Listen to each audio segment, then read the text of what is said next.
Hey, thanks for joining us today. I'm Gary Tussey, and we're continuing our prayer clinic. We are having a ball. We've been learning that Elijah was a man no different than we are. He prayed earnestly that it might not rain. It didn't rain on the earth for 3.5 years.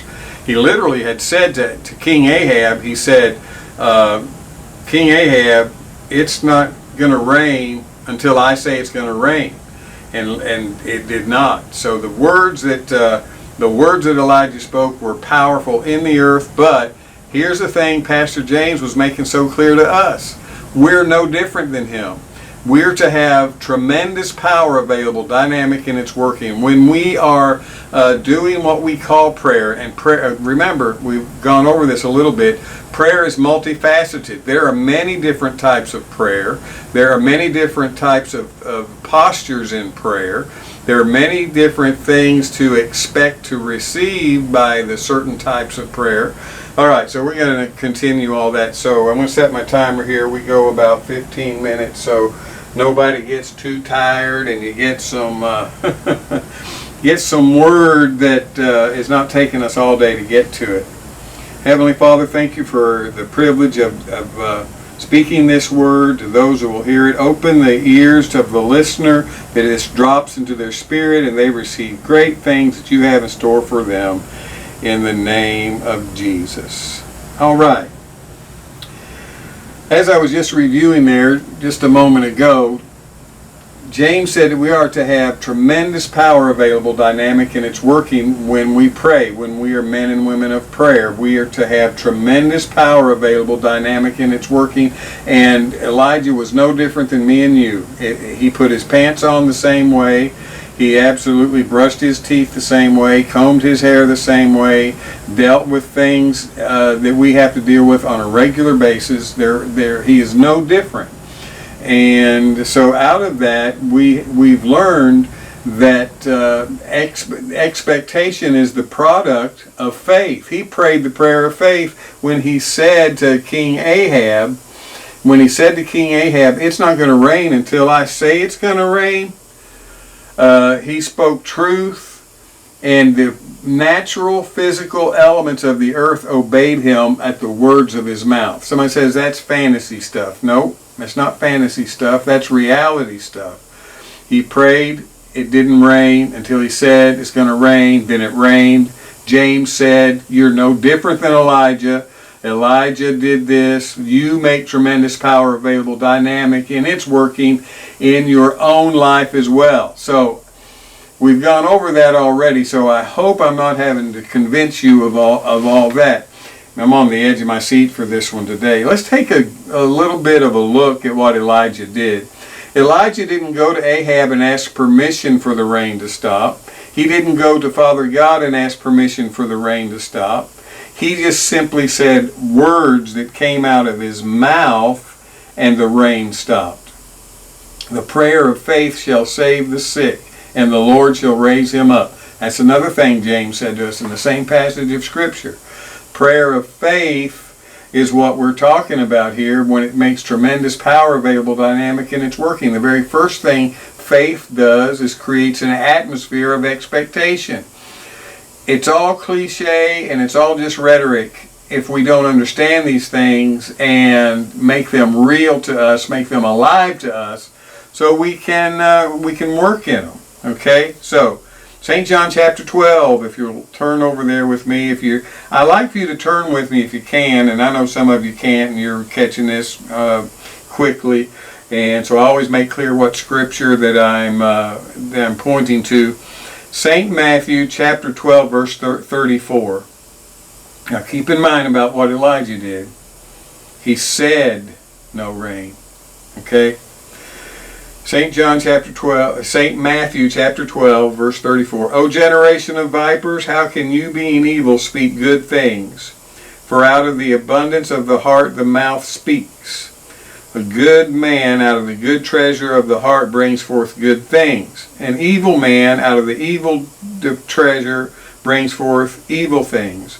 But I say to you, that every idle word that men shall speak, they shall give account thereof in the day of judgment. For by thy words, by your words, you're justified, and by your word you're condemned. That speaks to me volumes. I want to read this to you. I have the Amplified Bible with me. It's my favorite. Oops, sorry about that. It's my favorite study Bible aside from King James. This is I have 3 books with me when I'm studying seriously. One is my King James Version, the Amplified Version, and a Webster's Dictionary. And baby, we get it done like that. And you can too. So Matthew 12:34 in the Amplified Bible. Listen to this. Let me be able to see here a little bit. This is a little smaller print than I'm used to. You offspring of vipers, how can you speak good things when you are full of evil and wickedness? For out of the fullness, the overflow, the superabundance, oh yeah, somebody say superabundance, now we're talking, of the heart, the mouth speaks. So Jesus is saying you're not going to bring forth good things because you have abundantly deposited in you evil things. He goes on and explains, the good man from his inner good treasure flings. I love that word. I love that word. Let that kind of stand out to you a minute. The good man from his inner good treasure flings forth good things, and the evil man out of the inner evil storehouse flings forth evil things. So everybody's flinging. Everybody's flinging a thing. So a good man flings good things. He didn't say good words, he said good things. Words come from the abundance of your mouth, but not it's more than words. Once it's got out there, it's going to bring forth a thing.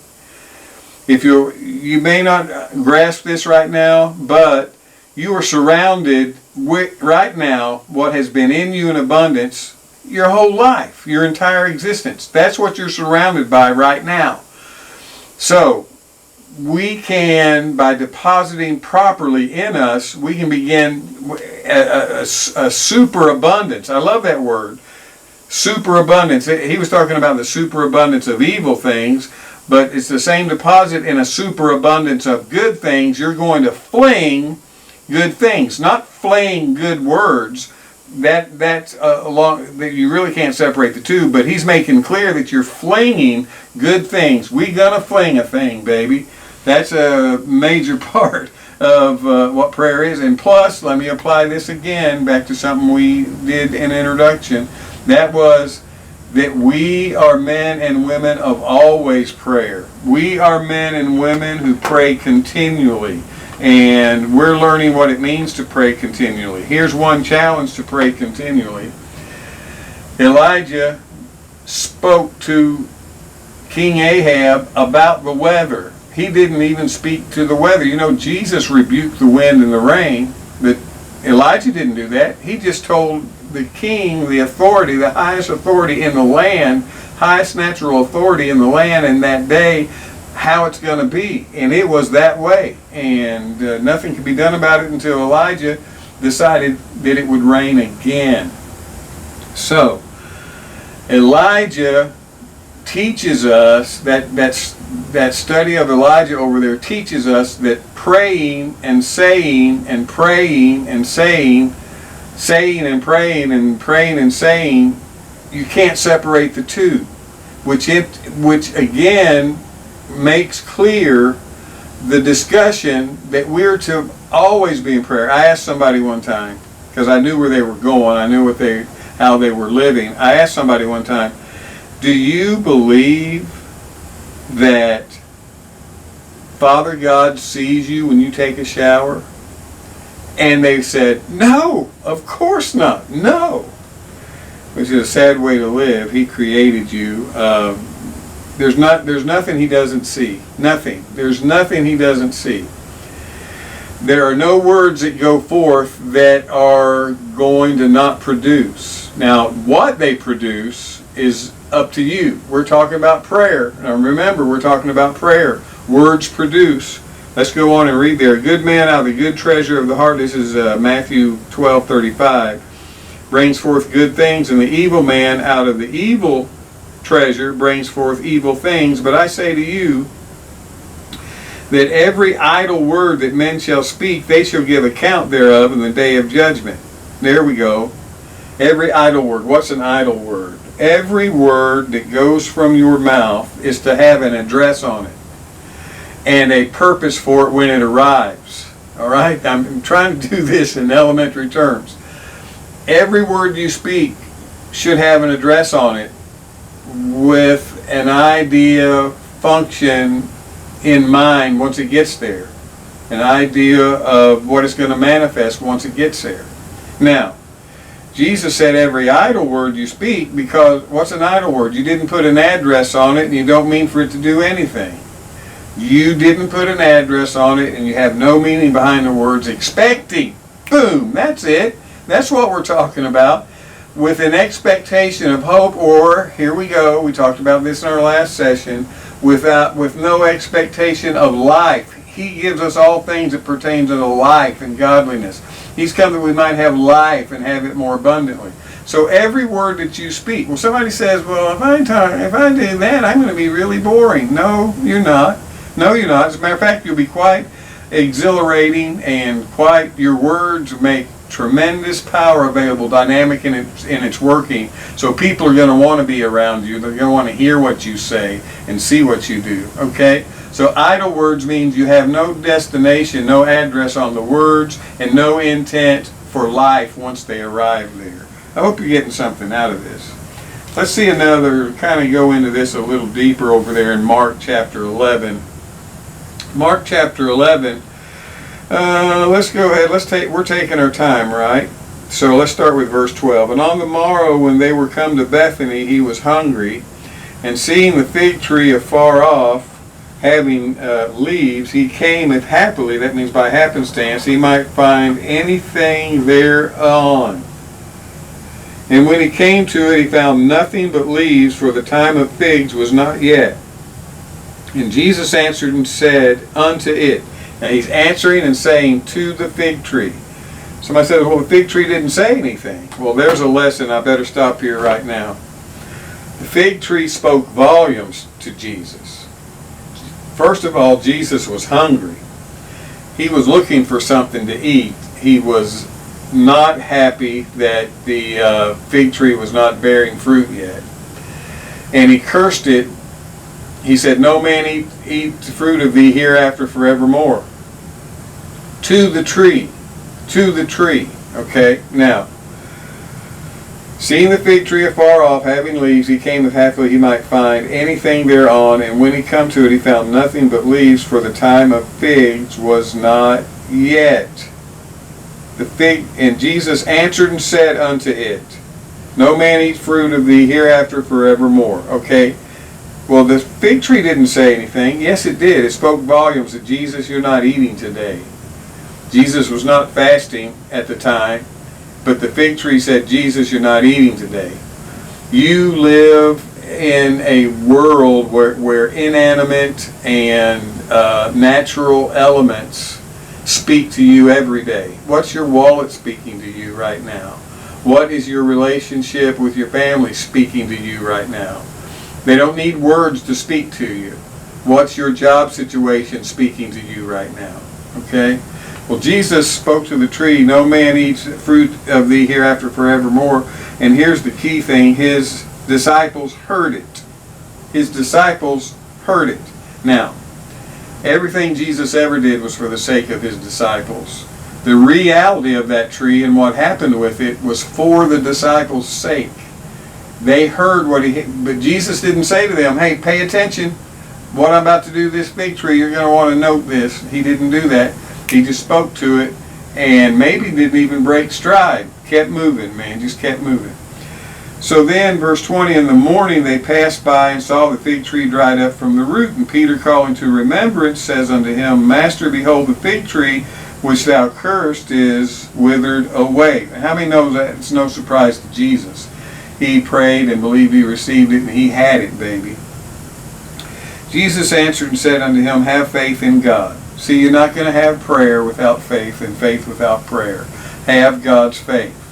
That's our line of communication between Father God and us through Christ Jesus. Have faith in God. Have God's faith. For verily I say unto you, that whosoever shall say, talking about the idle words, remember? Idle words, you'll give account thereof. But words that leave your mouth with an address on them and a destiny once they get there, that's the man or woman of faith. All right? For verily I say unto you, that whosoever shall say unto this mountain, Be thou removed, and be thou cast into the sea, and shall not doubt in his heart, but shall believe that those things which he says shall come to pass, he'll have whatever he says. We're going to take up right there tomorrow. This one's flown by. We're going to continue on this tomorrow. We're going to look at praying and saying and praying.